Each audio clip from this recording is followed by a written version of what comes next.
অনেক সময় বন্ধুরা আটা বা ময়দা মেখে সকালবেলা টিফিন বানানো কিন্তু অনেক সময় খুব চাপের হয়ে যায়। তাই আজকে আমি তোমাদেরকে আটা বা ময়দা মাখা বেলার ঝামেলা ছাড়াই খুব চটজলদি আর খুব হেলদি একটা টিফিন রেসিপি শেয়ার করব। আশা করি তোমাদের খুব ভালো লাগবে। যদি ভিডিওটা ভালো লাগে প্লিজ একটা লাইক করে দিও আর পুরো রেসিপিটা দেখার অনুরোধ থাকলো।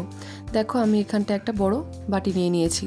এর মধ্যে এবারে দিয়ে দিব আটা। আমরা সবসময় যে রুটি খাই যে আটা দিয়ে, সেই আটাই আমি এখানটা ব্যবহার করেছি। তোমরা চাইলে কিন্তু এখানটায় ময়দা ব্যবহার করতে পারো। আমি এখানটায় এক বাটি আটা নিয়েছি আর দেখো এখানটায় 2 টেবিল চামচ নিয়েছি সুজি। এরপরে আমি এর মধ্যে দিয়ে দিব আন্দাজ মতো নুন। এরপরে বন্ধুরা সব কিছুকে ভালো করে মিশিয়ে এর মধ্যে এবারে আমি দিয়ে দিব জল। আমি দেখো এখানটায় প্রথমে এক বাটি আটার জন্য এক বাটি জল নিয়েছি। এটা কিন্তু হালকা উষ্ণ গরম জল, যেহেতু সুজি দিয়েছি খুব তাড়াতাড়ি এটা নরম হয়ে যাবে তার জন্য। প্রথমে দেখো এক বাটি জল দিয়ে অল্প অল্প করে ভালো করে এটাকে মিশিয়ে নেব। যেহেতু আটা আছে দলা পেকে যেতে পারে, এই জন্য দেখো আমি অল্প অল্প করে জলটা দিয়ে ভালো করে এটাকে মিশিয়ে নিচ্ছি।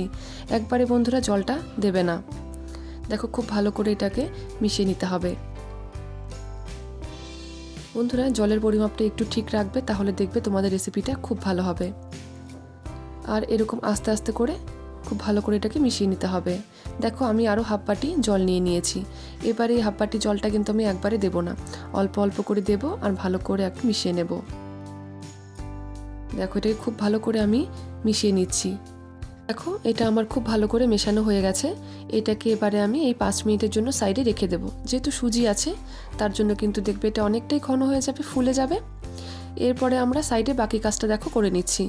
আমি দেখো একটা প্লেটের মধ্যে নিয়েছি সেদ্ধ আলু, একটা সেদ্ধ আলু নিয়েছি আমি এখানটায়। এর মধ্যে দেখো দিয়ে দিলাম গোটা জিরে, দিয়ে দিলাম শুকনো লঙ্কা। তোমাদের কাছে যদি চিলি ফ্লেক্স থাকে তোমরা দিতে পারো, আমার কাছে ছিল না, আমি এখানটায় শুকনো লঙ্কা কেটে দিয়েছি। দিয়ে দিলাম কাঁচা লঙ্কা, দিয়েছি একটুখানি আদা কুচি করে, আর দেখো দিয়েছি এখানটা একটু ম্যাগি মশলা। এবারে দেখো সব কিছুই খুব ভালো করে মিশিয়ে নিচ্ছি। বন্ধুরা তোমাদের কাছে যদি ম্যাগি মশলা না থাকে তোমরা কিন্তু এখানটায় অল্প জিরের গুঁড়ো একটু ধনের গুঁড়ো দিতে পারো। এটা কিন্তু একদমই অপশনাল, না দিলেও চলবে। এবারে দেখো যে বেটারটা আমি তৈরি করে রেখেছিলাম তার মধ্যে এবার আলুটাকে এর মধ্যে দিয়ে দিচ্ছি। এবার আলুর সাথে এই আটা সুজির যে মিশ্রণটাকে খুব ভালো করে মিশিয়ে নিতে হবে। দেখো পুরো আলুটা আমি এর মধ্যে দিয়ে দিলাম। এবারে দেখো খুব ভালো করে এটাকে মিশিয়ে নিচ্ছি। তোমরা চাইলে কিন্তু তোমরা একটা কাঁটা চামচ দিয়েও ভালো করে মেশাতে পারো, তবেও কিন্তু খুব ভালো করে মিশে যাবে এটা। দেখো এটাকে খুব জোরে জোরে ভালো করে আলুটা কিন্তু খুব ভালো করে মেশাতে হবে, যাতে আলু এর মধ্যে কোনো রকম দলা বেঁধে না থাকে। আমার এটা ঘন মনে হচ্ছে, এর মধ্যে সামান্য আর একটু কিন্তু জল আমি অ্যাড করব। এবার দেখো জলটা দিয়ে আরও খুব ভালো করে এটাকে মিশিয়ে নিচ্ছি। দেখো এটা আমার খুব ভালো করে মেশানো হয়ে গেছে। আমি এর মধ্যে দিয়ে দিব সামান্য অল্প ধনেপাতা কুচি। এবারে ধনেপাতাটা দিয়ে আবারও খুব ভালো করে এটাকে মিশিয়ে নিতে হবে। এটাকে খুব জোরে জোরে ঘুরিয়ে ঘুরিয়ে ভালো করে মিশিয়ে নেওয়া হয়ে গেলে এর মধ্যে দেখো আমি দিয়ে দিলাম সামান্য একটু হলুদ গুঁড়ো। এটা কিন্তু অপশনাল, আমি এটা কালারের জন্য দিলাম, তোমরা চাইলে কিন্তু নাও দিতে পারো। দেখো হলুদটাকে খুব ভালো করে এর সাথে মিশিয়ে নিচ্ছি। ভালো করে এটা মেশানো হয়ে গেলে আমরা এটা তৈরি করে নেব। বন্ধুরা জলটা কিন্তু তোমরা খুব বুঝে দেবে। যদি তোমাদের কাছে এটা ঘন মনে হয় তোমরা কিন্তু আরেকটু জলের মধ্যে মিশিয়ে নিতে পারো। আমার কাছে এই ঘনত্বটা একদম ঠিকঠাক। আমি এটাকে এবার তৈরি করে নিচ্ছি। দেখো আমি সাইডে একটা ফ্রাই প্যান বসিয়ে দিয়েছি। এর মধ্যে সামান্য দেখো একটু অয়েল ব্রাশ করে নিলাম, খুব সামান্য। এবারে অয়েলটাকে ব্রাশ করে নেওয়া হয়ে গেলে আমি এর মধ্যে 1 হাতা করে ব্যাটার এর মধ্যে আমি দিয়ে দিলাম।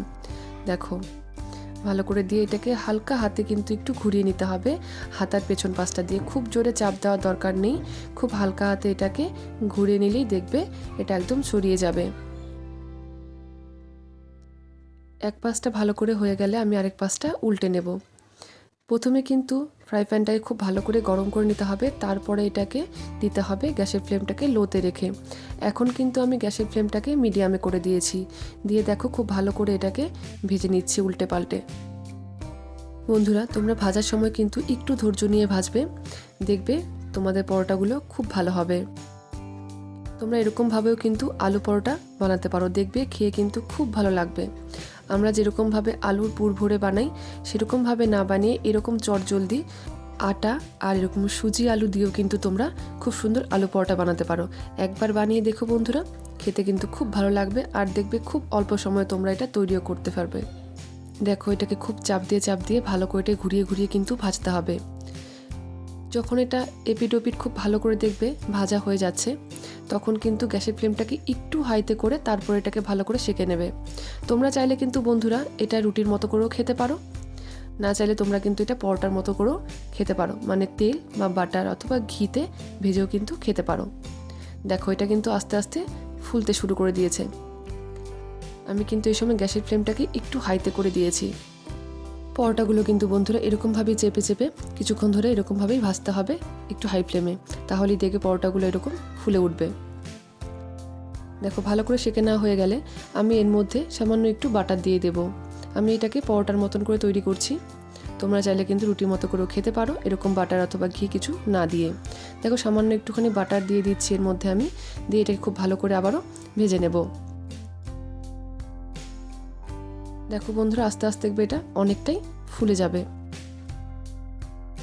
আর এই পরোটাগুলো কিন্তু বন্ধুরা খুব নরম হয় খেতে, আর খেতে কিন্তু সত্যি বলছি খুব ভালো লাগে। তোমরা কিন্তু এটা এমনিতেই খেতে পারবে, এর সঙ্গে কিন্তু কিচ্ছু দরকার হবে না। দেখো কত সুন্দর করে এটা ফুলে উঠেছে। এরকমভাবেই কিন্তু আমার সবগুলো পরোটা খুব সুন্দর করে ফুলেছে। রেডি হয়ে গেছে আমার একটা পরোটা। এটাকে এবারে আমি নামিয়ে তোমাদেরকে দেখাচ্ছি। সবগুলো পরোটা কিন্তু আমি এরকম করেই ভেজে নিয়েছি। দেখো আমি তোমাদেরকে দেখানোর জন্য এখানটায় 3টে পরোটা তৈরি করে নিয়েছি।